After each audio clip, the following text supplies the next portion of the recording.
for this, for the 200. She looked good in the qualifiers. Now it's finals time again. Addo, what's your take? Well, she's certainly in a lane that she will always treasure, and that's lane 9. But what she needs here is in the semifinals, and then she's got to set a personal best just to contend with this field, because behind her, she has the fastest woman this year in Gabby Thomas, and 2 behind her, she has Julian Alfred, who is also dangerous. She's the NCAA champion, and she has a faster personal best.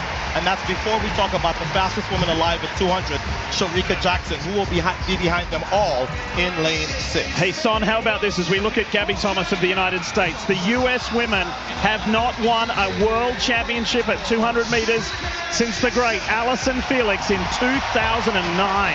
Co-favorite in this event. She has the perfect lane draw out in lane 8. She can chase Sha'Carri, the weakest part of her race. She's going to be able to chase the world champion and then get on the straightaway quicker than anybody else and go to her strength, the final 100 meters. So could tonight be the night that the Team USA is restored as champion? We'll see.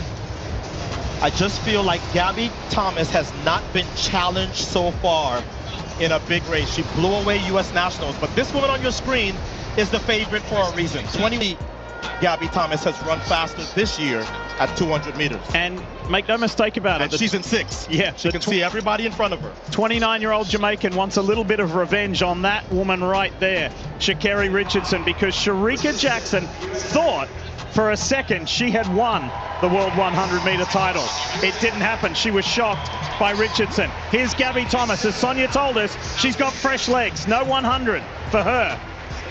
Here's the NCAA champion, Alfred. Does she have one more big race in her? Daryl Nieder of Great Britain. After making the Olympic 100 final, now she's made a world final.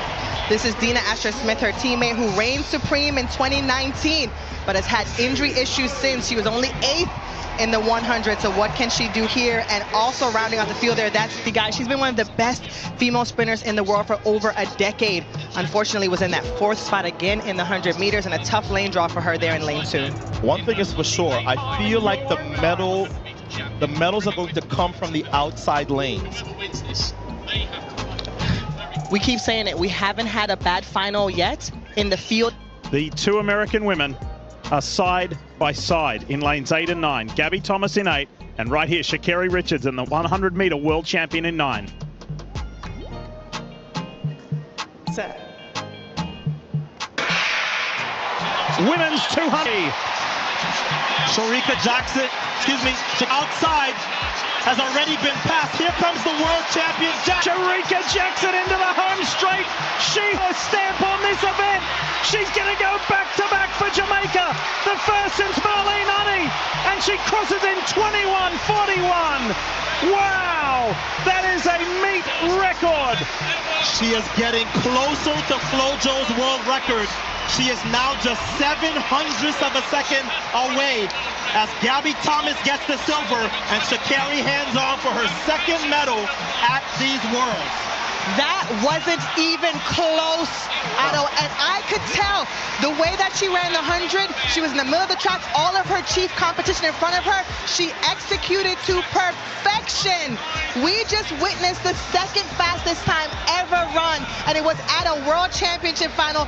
Oh my goodness, just phenomenal running for these women. Look at Gabby Thomas, her mouth is wide open, she can't believe it. It's Jamaica, the United States, and 0.4 of a second in sprinting is a mile. That is as big of a margin of victory as you will see in a sprint event in history at these World Championships. We'll crunch the numbers, but wow, for a race that we thought, well, maybe somebody gets close, no contest, Jackson by a mile. And that's the last time you convinced me to change my favorite. Sherica Jackson looked amazing, but Otto, you also called it. Sha'Carri Richardson would need to run a personal best, and she did, and she got a bronze medal. So she's leaving here with a gold and a bronze. This is a phenomenal first world championship. So here's another look. Sherica Jackson, 4th from the left, was playing. I think she would have been frustrated by her inability to win and she came off of that turn, and it was goodbye. Gabby Thomas tried to charge late, but that's a lot of space in between the Jamaican world champion from last year and the rest of the world. So she repeats and defends her title from Eugene. And the other women who run the 200 in the world, know now, if you are not ready to run 21.4, you have no chance to beat an in-shape Sherica Jackson. And think about this, Otto. Sherica Jackson started out her career as a 400-meter runner. No one saw this coming. No one saw that she would step down, much like Fred Curley did, and run the 1-2 and be so dominant. And I really think that is what has paid off for her in this 200-meter discipline. She is by far the strongest in the field. She has the experience of the 400 meters, and she uses it to her advantage.